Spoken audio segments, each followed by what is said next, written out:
इस वीडियो में आपका स्वागत है। पिछले वीडियो में गुणनखंडों द्वारा द्विघात समीकरण को हल करने के लिए एक उदाहरण देखा। अब हम देखेंगे कि गुणनखंडों द्वारा द्विघात समीकरण को हल करते समय सामान्यतः क्या गलतियां हो सकती हैं।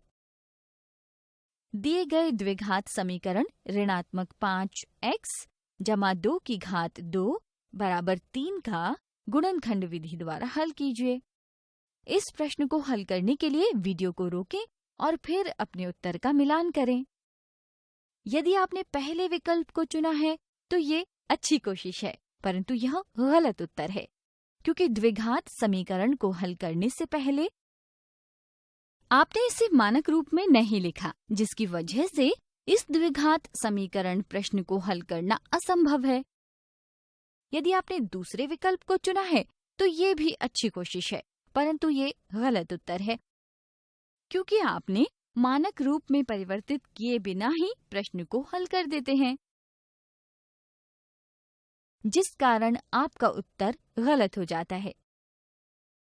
यदि आपने तीसरे विकल्प को चुना है तो ये अच्छी कोशिश है, परंतु ये भी गलत उत्तर है, क्योंकि आपने पिछली वीडियो में सीखा कि गुणनखंडों द्वारा द्विघात समीकरण को हल करने के लिए समीकरण का मानक रूप में होना अनिवार्य है।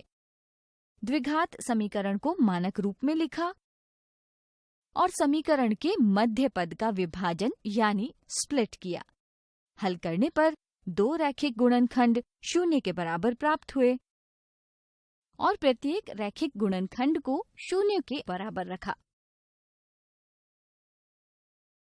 लेकिन आपने समीकरण 1 और 2 हल करते समय चिन्हों का परिवर्तन नहीं किया। यदि आपने विकल्प 4 को चुना है तो ये सही उत्तर है। इस द्विघात समीकरण के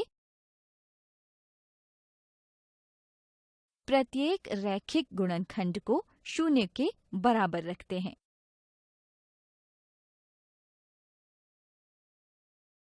और समीकरण 1 और 2 को हल करते समय चिन्हों का परिवर्तन करते हैं। हल करने पर गुणनखंडों द्वारा द्विघात समीकरण के अद्वितीय यानी यूनिक हल या मूल प्राप्त होते हैं। तो उम्मीद है कि आपको समझ आ गया होगा कि इस उदाहरण में चौथा विकल्प क्यों सही है और बाकी क्यों गलत हैं। अध्यापक भी कक्षा में विद्यार्थियों की सूझबूझ का परीक्षण ऐसे ही कुछ उदाहरणों की मदद से कर सकते हैं।